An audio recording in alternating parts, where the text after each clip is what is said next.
Well, good morning, church, and welcome. I'm Pastor Dave, and this is the musing for the 23rd of June. Already, the year is going by so fast. Sometimes, the simplest questions a child might ask, can lead to some of the more complex answers. For instance, a child might ask, "What is love?" Or, "Why does chocolate taste good?" Simple questions, but the explanations can get pretty complicated pretty quickly. And one of those questions is, why is there evil? It's a classic. And it's a good question. After all, God is completely 100% good. And God created all things. So why is there evil? Well, I won't presume to present you with the answer to that question, but I want to give you a couple of things to consider.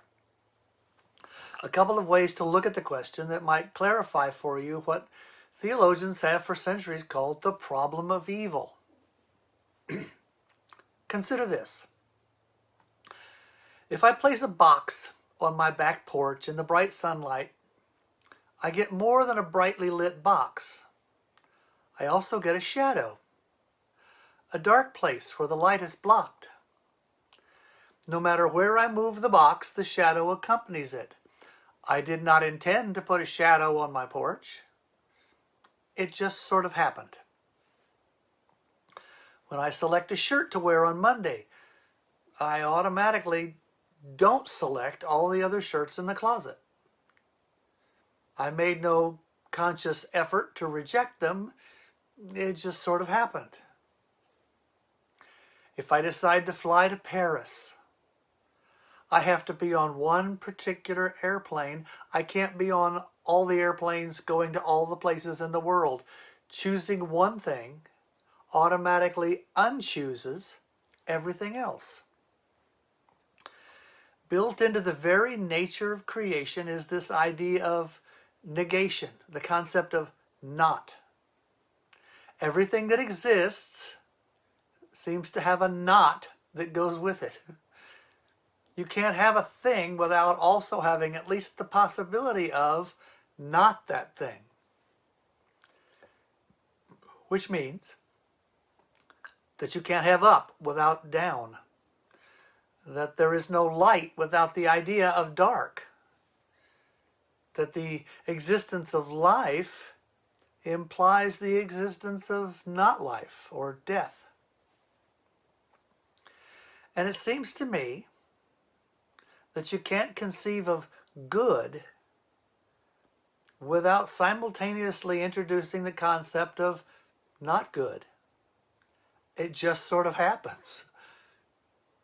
All of creation seems to have this built into it. Each and everything in the universe implies by its very existence that all the other things are not what it is.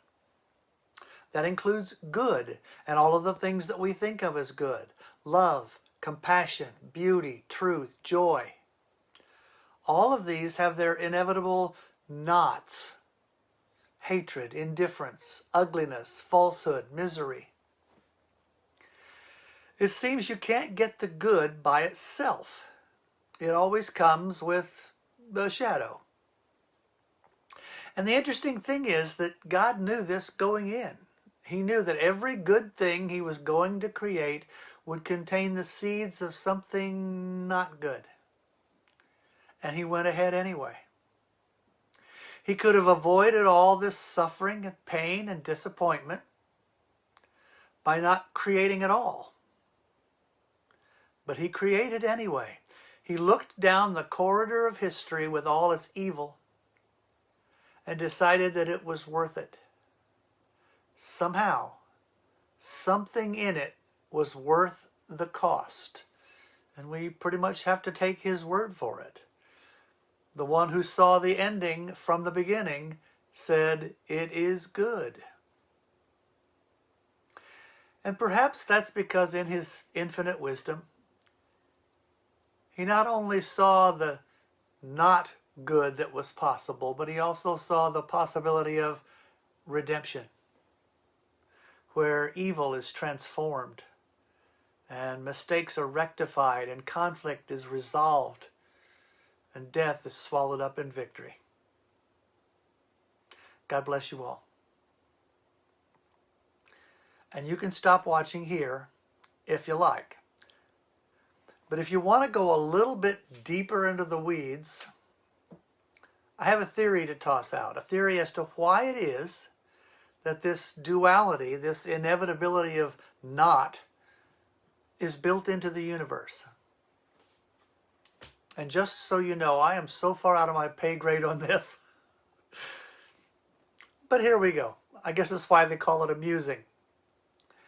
In eternity past, before creation, before matter and energy and motion, even before time itself, there was God. Only God. And in what strikes me as the most amazingly God thing ever, he conceived the idea that there could be something else. Something not God. And he called it into being. He made this thing, this creation, this something that was not him.